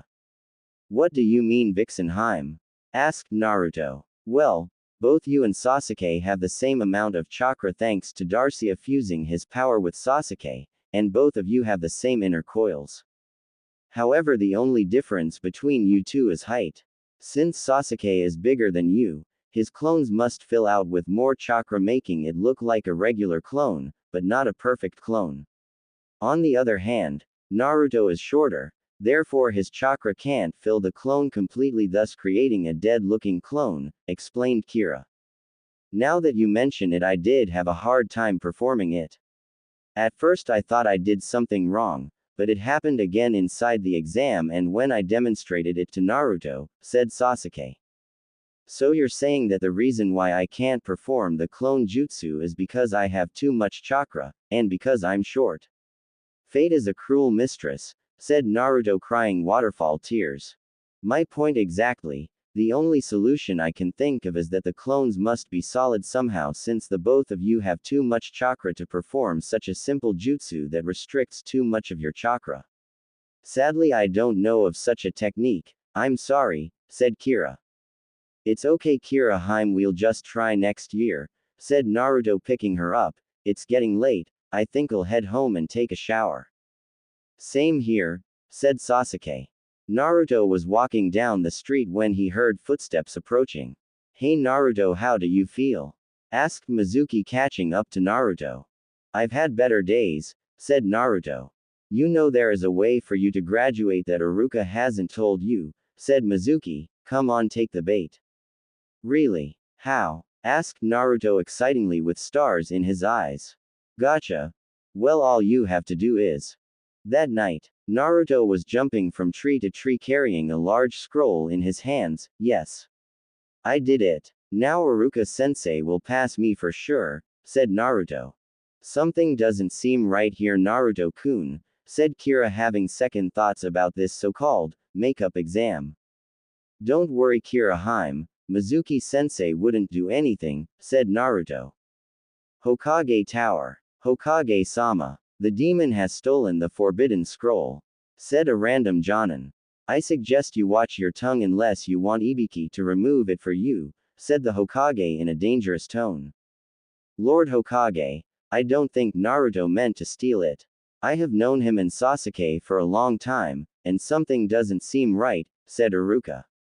I want to believe you Iruka, but right now the main priority is to get back that scroll and Naruto alive. That scroll contains forbidden jutsu, as well as the fourth sealing technique that he used on the Kyuubi, said the Hokage taking off his hat revealing he looked younger shocking most of the ninja. I want all of you to find him and bring him here alive and unharmed. Iruka, get Sasuke and help him look for Naruto. If I find as much as one hair out of place on his head, then you have an appointment with Ibiki and Anko. Now go, ordered the Hokage waving his hand as all the ninja dispersed making the Hokage's robes flutter in the wind. Ha! No one will find him. Only I know where to find him, mentally smirked Mizuki. In the forest near an abandoned shack, Naruto landed down from the tree looking around smelling around for Mizuki only to smell the scent of trees, and for some reason, lavender. I guess Mizuki-sensei isn't here yet. Oh well, it gives me time to try out one of these cool jutsus, said Naruto. I still don't trust him, but maybe one of these jutsus might help us, said Kira. Naruto opened the scroll and was surprised to see a lot of different and difficult jutsus. His eyes then spotted one that said, Shadow Clone Jutsu. Maybe this can help us out in our clone problem Kirahime, said Naruto looking at the description. Maybe, and it says that the clones are solid. So it could be a solution, said Kira peering over Naruto's shoulder. Let's try it. You never know until you try, said Naruto. Different part of the forest. Iruka and Sasuke were jumping from tree to tree looking for Naruto. Are you sure it was Naruto and not someone in a transformation disguise? Asked Sasuke. Yes, I'm positive. I checked his apartment and it's empty, and he never showed up to Ichiraku, and you know he wouldn't miss that for the world unless it's for training, said Iruka. Let's ask him when we catch up to him then, said Sasuke. Iruka sensed a familiar chakra signature knowing it was Naruto. This way Sasuke, I sense his chakra signature, said Iruka. Naruto was completely tired and decided to sit down while panting for breath. You did it Foxy-kun, happily cheered Kira wagging her tail. Yeah, now Iruka-sensei and Mizuki-sensei can pass me, and Sasuke won't have to repeat, panted Naruto. Naruto sniffed the air catching Iruka's scent along with Sasuke's wolf scent. Iruka and Sasuke appeared as Naruto laughed weakly. You found me Iruka-sensei. Sorry, but I only had time to do one jutsu, said Naruto scratching the back of his head showing his foxy grin. He's been working hard I can tell, thought Iruka smiling as Sasuke helped Naruto get on his feet. Why'd you steal the scroll Naruto? You know it's forbidden, said Sasuke. Forbidden. But this is the scroll that Mizuki-sensei told me that I needed to learn so I can pass, explained Naruto with a confused look. Why would Mizuki? Iruka was interrupted when he heard the sound of flying metal, and tackled both boys to the ground as a giant shuriken embedded itself to a nearby tree. Oh I miss. Oh well, at least now I can be rid of these pests once and for all, whispered Mizuki appearing in a tree branch. Mizuki-sensei, what are you doing? Asked Naruto shocked that Mizuki tried to attack them. Naruto give me the scroll. Iruka's trying to trick you, shouted Mizuki. Don't give him the scroll Naruto. Mizuki is lying to you. He just wants the scroll for himself. That scroll contains forbidden jutsus that could be used against our village if it fell into the wrong hands. Don't listen to him Naruto. Iruka hates you just like all the villagers. All those times he was being fatherly was just an act so you can lower your guard and kill you. He actually only likes Sasuke for being the last Uchiha, said Mizuki smiling evilly. Naruto listen to me, something doesn't seem right. Iruka would never to something like this, whispered Sasuke. Sasuke, I wouldn't stand too close to Naruto if I were you. For you see he's a demon, said Mizuki. I can promise you power, Sasuke, all the power you will need to kill your brother for killing your clan. All you have to do is kill Naruto, and take that scroll, said Mizuki evilly. What do you mean? Asked Sasuke. Well, you see, the reason everyone hates Naruto is because he's actually. Don't do it, Mizuki. He's actually the Kyuubi no Kitsune, the nine-tailed fox. The fox is sealed inside him, but he overwhelmed Naruto, making him the new Kyuubi no Kitsune, said Mizuki. Sasuke just smirked, and then started laughing out loud, confusing Mizuki. All this time I thought you were an idiot. Now I know you're just retarded. Next time, why don't you get your facts straight, Mizuki? For starters, Naruto already told he about the fox when we were 8. 2. My brother never killed my clan since he was with Naruto the whole time, and has evidence to prove it. 3. The only power I want is to protect those who are precious to me like Naruto, who is like a brother. 4. Naruto isn't a demon, granted he might be considered half demon. 5. The Kyuubi isn't a he, it's a she. And 6. The Kyuubi has already granted me power by allying myself with the wolf summons, and is considered part of the wolf clan. So, like Naruto, I too am considered a half-demon, said Sasuke as both boys dropped their genjutsu, shocking Mizuki and Iruka. How? When? Stuttered Mizuki. That would be my doing, said Kira, shifting into her human form, the Kyuubi no Kitsune in the flesh, proclaimed Kira proudly at her title. That's impossible, said Mizuki, worrying. Nothing's impossible with me around, said Naruto. Mizuki just grunted in frustration. Fine then, now I can get rid of 2 demons, said Mizuki, throwing 2 large shuriken at Naruto and Kira. The trio jumped up to the trees as Mizuki threw more of the shuriken, causing them to separate. When Naruto landed, he noticed a large shuriken directly in front of him. Naruto-kun, yelled Kira, running towards him, but would never make it in time. Sasuke landed and witnessed the event and headed towards Naruto. No. Not another one. I'll not lose another member of my family now. Mentally yelled Sasuke, but was too far away. Thud. Naruto was tackled to the ground and opened his eyes. He saw Iruka on top of him with the shuriken on his back. Iruka-sensei, why? Stuttered Naruto. Because you were just like me, I lost my parents during the Kyuubi attack. After that my grades fell, I became the class clown to gain attention, and I know how it feels to be alone with no one to care for you. When I saw you, I saw myself, but then I saw you with Sasuke after the tragedy and the 2 of you became friends. Then became like family to each other. That's why I treat the both of you like you were my kids, said Iruka with tears dropping from his eyes. Now go, Naruto.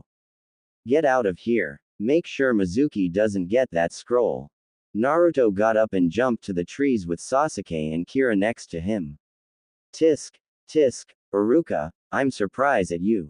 After all, there was the perfect opportunity to kill the demon and avenge your parents, but I guess you want to do it yourself, said Mizuki. Shut up, you bastard, said Iruka, taking off the shuriken on his back. I won't let you touch Naruto, Sasuke, or the Kyuubi, said Iruka, getting into a defensive taijutsu stance. So Iruka, are you willing to protect the demon that took away your parents? Smirked Mizuki. If Naruto and Sasuke trust her, then so do I, said Iruka, throwing the giant shuriken only for Mizuki to jump into a tree branch and follow Naruto. Damn, curse Iruka, following Mizuki. Deeper into the forest, Iruka saw Naruto carrying the scroll with Sasuke and the Kyuubi in sight. Mizuki disguised as Iruka threw several kunai at Naruto, hitting him in the back. Naruto landed sitting in a nearby tree with Sasuke and Kira next to him. Iruka landed in front of him. Naruto, it's alright now, Mizuki is gone. Naruto took out a kunai, throwing it at Iruka, making Iruka dodge the projectile. Naruto, what are you doing? Asked Iruka. You're not Iruka-sensei. I should now because. Naruto, puffed, revealing Iruka in his place, as Sasuke, and Kira, puffed out of existence. I'm the real Iruka. You never were really good with the clone jutsu, Mizuki. Damn you, Iruka. Can't you see he's nothing but a beast? He probably planned this, bidding his time to kill everyone without mercy. He only cares to satisfy his bloodlust, said Mizuki. Near a tree where Iruka and Mizuki were talking, Naruto, Kira, and Sasuke were there listening to their conversation. You're right, that is a beast, said Iruka, as Naruto felt discouraged and started to believe Mizuki's word about Iruka.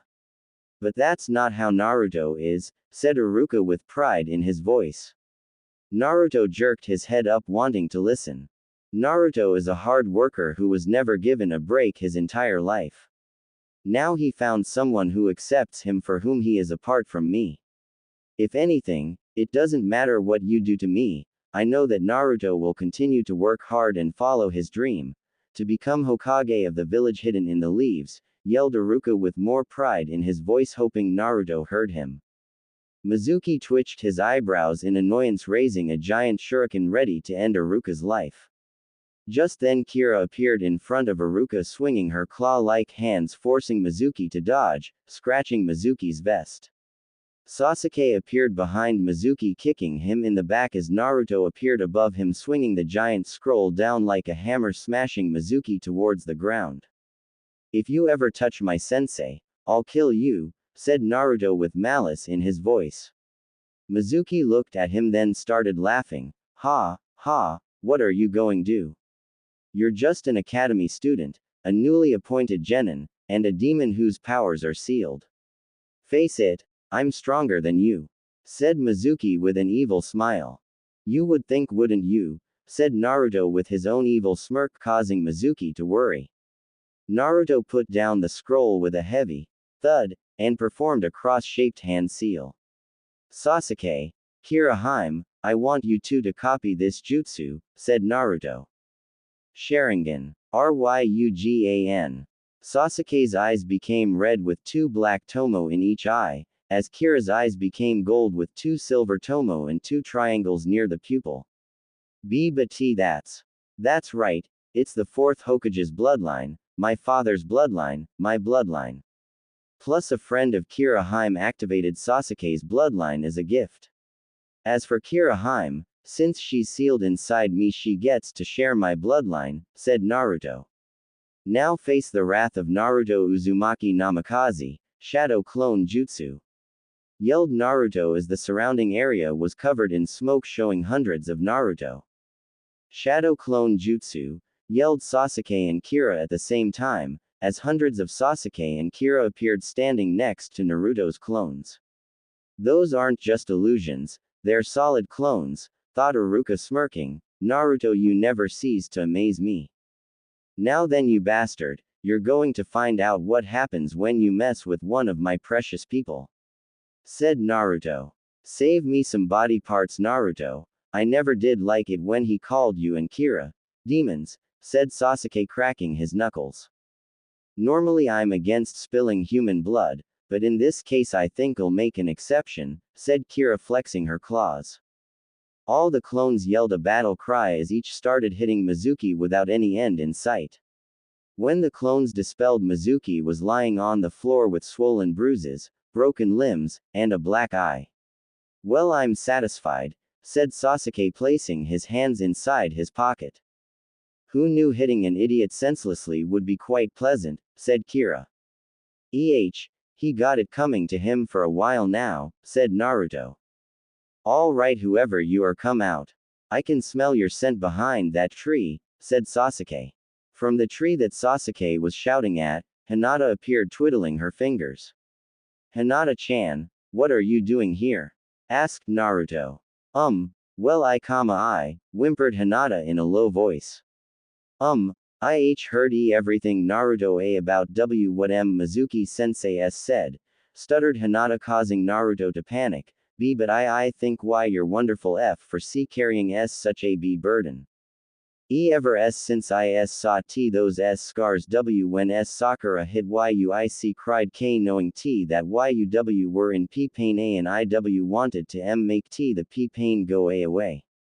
I'm just sad that you already L like T the Kyuubi B because I love you. Screamed Hinata causing Naruto to blush. She accepts me despite my appearance, she doesn't mind Harem, and she loves me. She wanted to take away my pain, and she is kind of pretty, thought Naruto. Giggle, you know Hinata-chan, Naruto-kun isn't the only one who has a crush on me. He also has a crush on you, giggled Kira. What do you mean? Asked Hinata. You see, since Naruto-kun is the last member of the Namikaze clan, the fourth Hokage's clan, he needs to have more than 4 wives to restore his clan, explained Kira. I guess what Harem is trying to say is, since you love me despite me having Harem's power sealed inside me, would you, gulp, would you like to be my mate and fiancé, stuttered Naruto. Hinata was dumbfounded after hearing Naruto propose to her. Why yes. I would love to, said Hinata smiling. Naruto went up to Hinata and hugged her crying tears of joy that someone else loved him. Kira was also crying at the scene before her when she heard a strange noise. Sniff ahem. Are you crying Sasuke? Asked Kira. Don't be silly, I just have something in my eye. Besides I'm just glad Naruto has another precious person apart from you. Nothing to cry about, said Sasuke. That was close, thought Sasuke relieved. Blackmail, smirked Kira. Naruto hugged Hinata until he cupped her chin lifting her head and kissed her on her lips. Hinata moaned passionately until he broke the kiss traveling down her neck making Hinata close her eyes in ecstasy until Hinata felt a prick on her neck, but it didn't hurt her at all. In fact, she felt good until she saw her body erupt into a midnight blue flame. When the flame subsided, Hinata was standing there with longer hair that reached to her mid-back, 2 midnight blue fox ears, and a midnight blue tail with a lavender tip. Hinata looked at her appearance and new features admiring her tail. Looks like I now have 2 angels in my life, said Naruto making Hinata blush at his statement. And a new sister, said Sasuke. Kira walked up to Hinata showing that both girls were the same size in height and bust size. Kira smiled her foxy grin making Hinata curious until Kira cupped her chin and kissed her passionately. Hinata stared wide-eyed at the redhead's action, but for some reason she felt good. Kira broke the kiss staring at Hinata's confused reaction making her giggle. You see, since Naruto-kun marked you at his mate you are also my mate as well, said Kira. Hinata just blushed at Kira's notion. Ah, you're so cute, said Kira hugging Hinata. I guess I can share Naruto with you and 2 other women, said Hinata. Don't worry Angel-chan, if Foxy-kun chooses other mates they have to be approved by us first, said Kira. Angel-chan. It's a nickname that we call each other. For example, Naruto-kun is Foxy-kun for being a clever genius which is sad since he had to hold back in the academy. Foxy-kun calls me Vixenheim for being a female fox, and since you're a sweat and caring girl like an angel, we'll call you Angel-chan, or Angelheim, explained Kira. Dawn was approaching as Sasuke and Naruto helped Iruka get on his feet, until he said, Naruto wait, close your eyes, said Iruka. Naruto closed his eyes feeling a slight uncomfortable sensation in his ears. Okay. You can open them now, said Iruka. Naruto opened his eyes revealing a smiling Iruka, but there was something different about his appearance. Naruto couldn't figure out until he still felt the uncomfortable feeling in his ears when he felt the cold sensation of a metal plate with a spiral carved into it. Naruto looked at Iruka who was still smiling. You pass. Naruto smiled and hugged Iruka. Naruto then untied the headband and placed it around his neck like Hinata. It doesn't hurt the ears, and it's a good excuse to copy Hinata, said Naruto making everyone laugh. Come on you 4. We need to see the Hokage about the events that happen, said Iruka while Naruto picked up the forbidden scroll. Hokage Tower. The Hokage was looking at the event that happened in his crystal ball. Well now Naruto, you really never cease to amaze me. Though how am I ever going to explain this to Hiashi? Lord Hokage, Naruto still hasn't appeared with the Forbidden Scroll, said an ANBU that appeared. Don't worry, Iruka found him, and they're on their way back here. Have some Anbu standing by to arrest Mizuki for betraying the village, attempt to steal the Forbidden Scroll, framing an innocent child, and attempted murder, said the Hokage still looking at the crystal ball smiling. Yes, Hokage-sama. Oh, and while you're at it, bring Hiashi Hyuga here. There's a matter I need to discuss with him, said the Hokage rubbing his temples. Okay, whatever you say Hokage-sama, said the Anbu confusedly, but decided to shrug it off. Naruto, Kira, and Hinata were walking hand in hand with their tails intertwined with each other, while Sasuke walked next to Iruka, who was carrying Mizuki's unconscious body over Iruka's shoulder, with his hands behind his back. Boy is this going to be hard to explain, sighed Iruka, still, who knew Naruto was a genius like you, Sasuke. Naruto and I are about the same mentality level ever since Shikamaru taught Naruto how to play shogi and chess.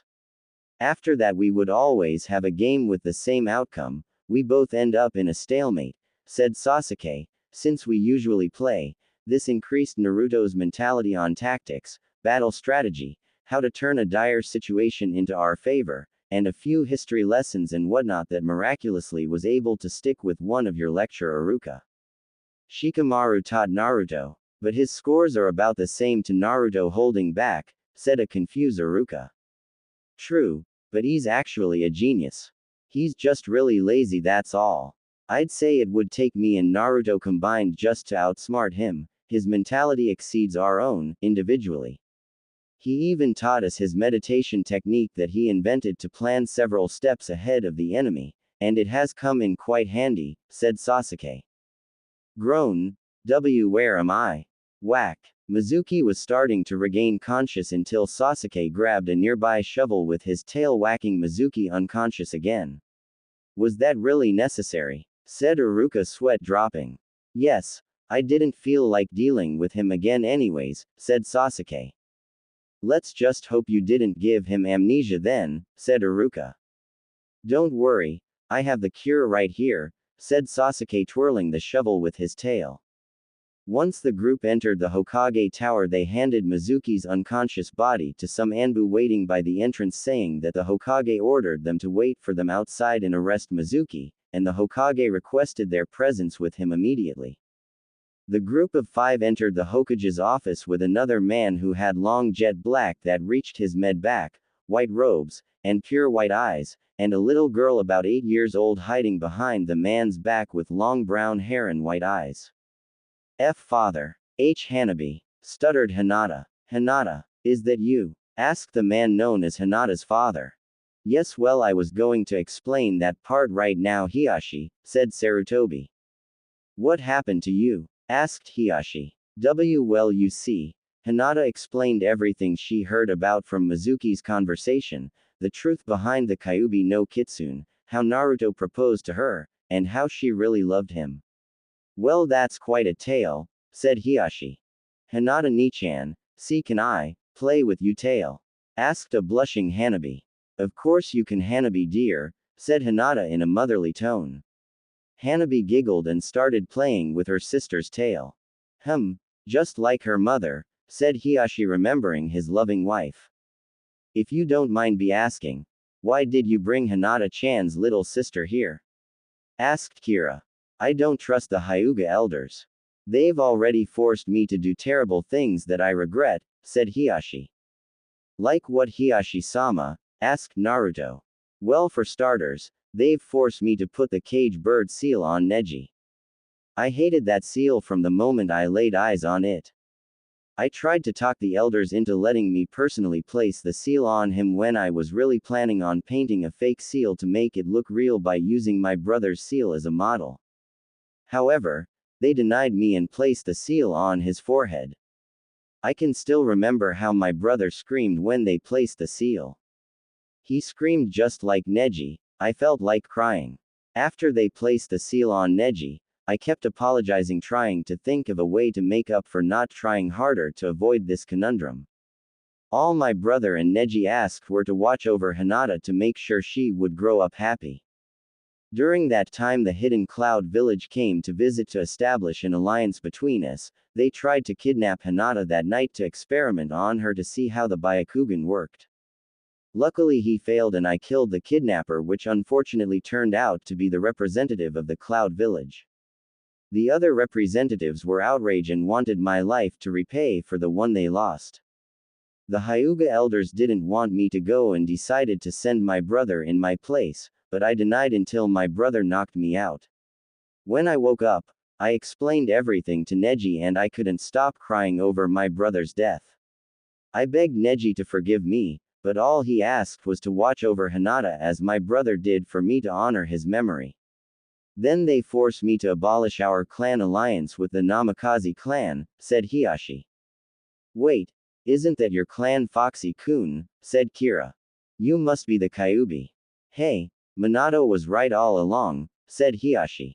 What do you mean? Asked Sasuke. Well, you see, Minato and I were good friends. When we both became head of our clans, we decided to make a clan alliance. When our wives were pregnant, we discovered I would have a girl and Minato would have a boy. So we decided that along with our clan alliance, our children would be married if they wished to.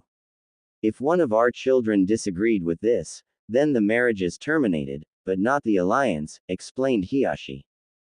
Hinata hugged Naruto, feeling happy that the entire time she was engaged to her crush as Naruto hugged back.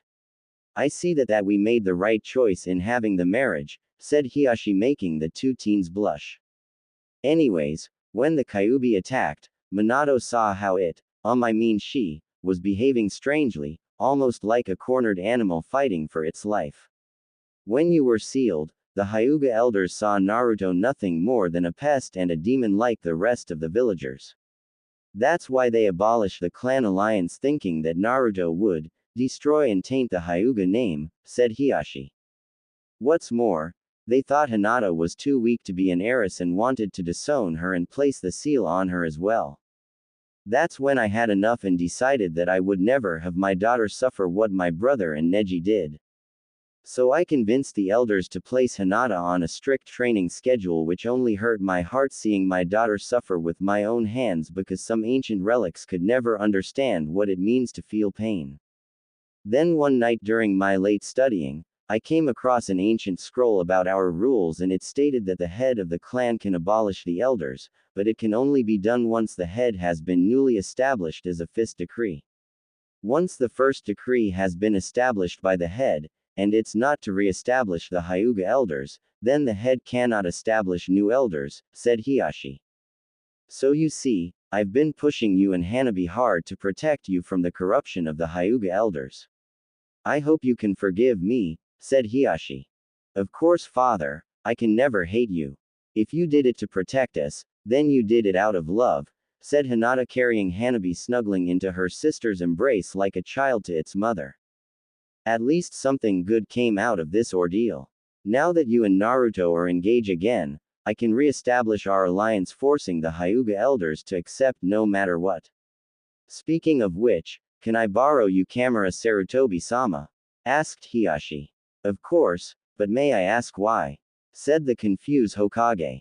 Well, how many times do you get to tell a bunch of Hyuga elders that they have no choice but to accept the reality of things no matter how much they hated it?